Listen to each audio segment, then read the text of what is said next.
Jadi tajuk kita yang terakhir ialah soal integriti dalam pentadbiran dan pengurusan koperasi, dan ini saya rasa satu aspek yang penting sekali lah, kerana untuk mendapatkan mewujudkan satu koperasi yang berintegriti atau organisasi berintegriti, soal pentadbiran dan pengurusan tu kena betul, perlu ada satu tadbir urus yang baik, dan antara perkara penting ialah dalam tadbir urus yang baik ini ialah pematuhan kepada perundangan, compliance to law, undang-undang ni, undang-undang koperasi dan juga undang-undang yang berkaitan lah, undang-undang perniagaan, undang-undang lain yang berkaitan dengan urus niaga koperasi.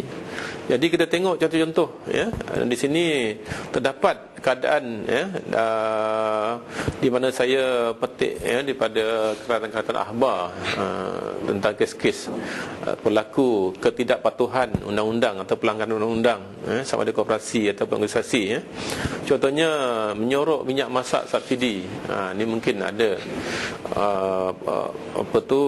koperasi ataupun syarikat yang menjalankan perniagaan, menjalankan minimarket contohnya, menjalankan pasar mini, menjalankan kedai runcit, menjual minyak masak dan sebagainya. Kita tahu minyak masak itu satu produk, satu barangan yang disubsidi dan perlu dijual ikut harga yang ditetapkan, tapi ada juga tindakan ataupun perbuatan tertentu, pihak-pihak tertentu sama ada koperasi atau bukan koperasi yang menyorokkan barang-barang ini dengan niat untuk menjual mungkin masa akan datang, masa lain dengan harga yang lebih tinggi. Bila kita menyorokkan barangan ini, mungkin akan berlaku kekurangan produk tersebut di pasaran, dan akhirnya mungkin satu keadaan mungkin harga akan meningkat, dan masa itulah mereka akan menjual balik barang tadi yang disorokkan tadi dengan niat untuk dapatkan keuntungan hasil daripada tindakan yang tidak beretika, iaitu menyorok barangan atau produk yang bersubsidi. Jadi satu contoh yang tidak berintegriti, organisasi yang tidak berintegriti kerana tidak mematuhi perundangan. Kemudian kita tengok pula contoh di mana terdapat kes-kes minyak masak kena rampas. Ini juga mungkin ada kaitan dengan kes-kes tadi lah. Kerana pihak berkuasa, Kementerian Perdagangan Dalam Negeri mungkin mengambil tindakan merampas minyak masak yang tadi tu yang disorokkan sebagainya. Dan ini juga bukti di mana berlaku ketidakpatuhan kepada perundangan, dan ini contoh di mana integriti telah terjejas dari segi organisasi tadi, dan juga mungkin oleh pegawai-pegawai ataupun individu dalam koperasi itu. Seperti saya sebutkan tadi, integriti ini ada dua perkara lah. Pertama ialah organisasi itu sendiri, kedua ialah integriti individu. Jadi kalau berlaku perkara ini, dua-dua tu boleh boleh terjejas lah. Yang pertama ialah integriti organisasi, kerana melakukan perbuatan yang tak betul, nama dia, reputasi dia, image dia jatuh. Kedua je ialah individu ataupun pemimpin dalam koperasi itu sendiri boleh terjejas integritinya kerana melakukan perbuatan-perbuatan yang melanggar undang-undang atau peraturan. Ini satu lagi contoh di mana terdapat peruncit yang menyorokkan minyak masak. Jadi ini juga satu tindakan yang menyalahi peraturan dan boleh menjejaskan integriti, sama ada integriti dari segi organisasi dan juga integriti dari segi individu atau pemimpin dalam organisasi itu. Kemudian terdapat juga kes-kes di mana minyak masak tadi disorok dan kena serbu.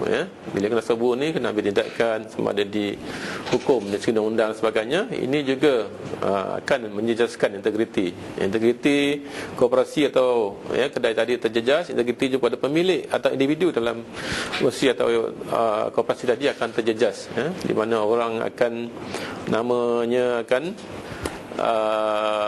busuk lah, reputasinya akan jatuh, image-nya akan jatuh.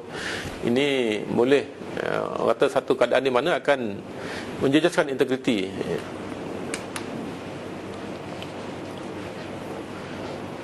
Satu lagi kes di mana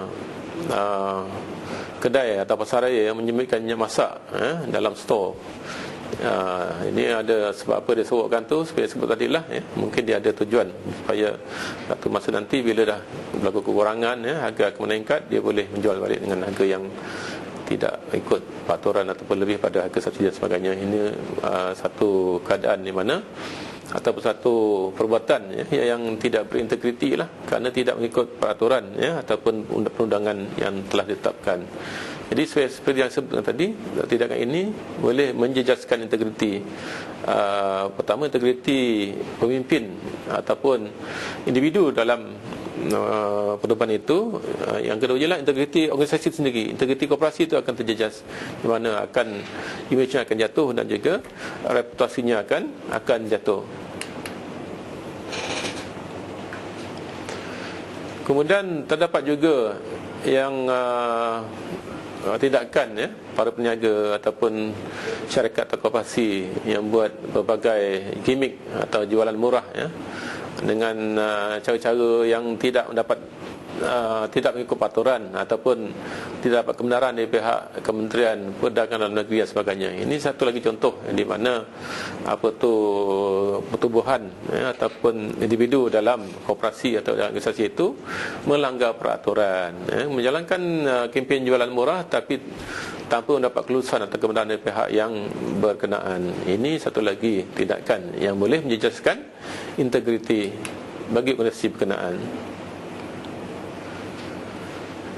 Kemudian ada juga kedai-kedai yang mempromosikan berbagai-bagai package, contohnya menu rakyat satu Malaysia dan sebagainya, tapi pada realitinya mereka tidak menjual ataupun melaksanakan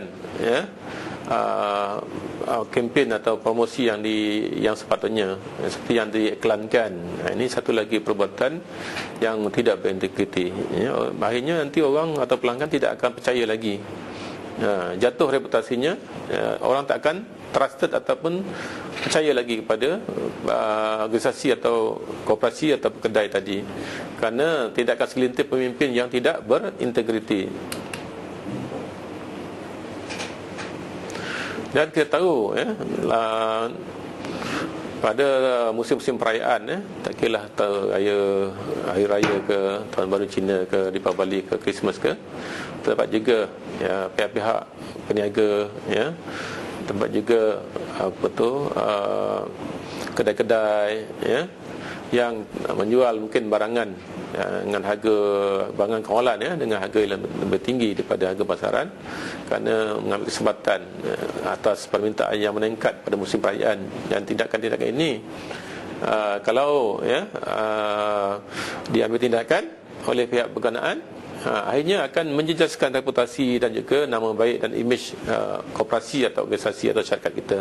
Dan para pemimpin yang terlibat juga akan terjejas credibility, terjejas imejnya. Dan ini antara contoh-contoh bagaimana integriti dalam organisasi dan juga pemimpin dalam individu dalam organisasi itu akan terjejas oleh kerana tindak tanduk mereka yang tidak berintegriti.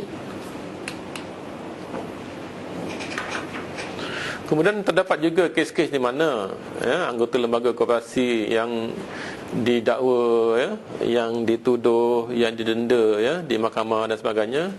Ini satu keadaan di mana reputasi mereka, imej mereka akan terjejas.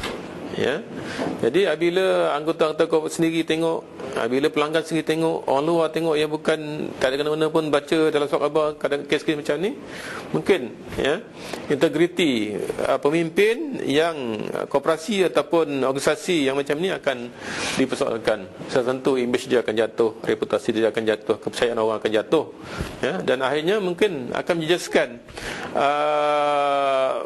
prestasi perniagaannya. Mungkin produk ataupun perkhidmatan yang ditawarkan akan kurang sambutan kerana mereka menganggap ini produk atau perkhidmatan daripada syarikat yang telah nama yang buruk dalam khabar. Akhirnya orang kata tidak tanduk pemimpin yang macam ni akhirnya akan boleh akhirnya menjejaskan integriti. Satu contoh yang klasik di mana perbuatan-perbuatan yang tidak betul ini, melanggar undang-undang ini boleh menjejaskan integriti dalam organisasi itu.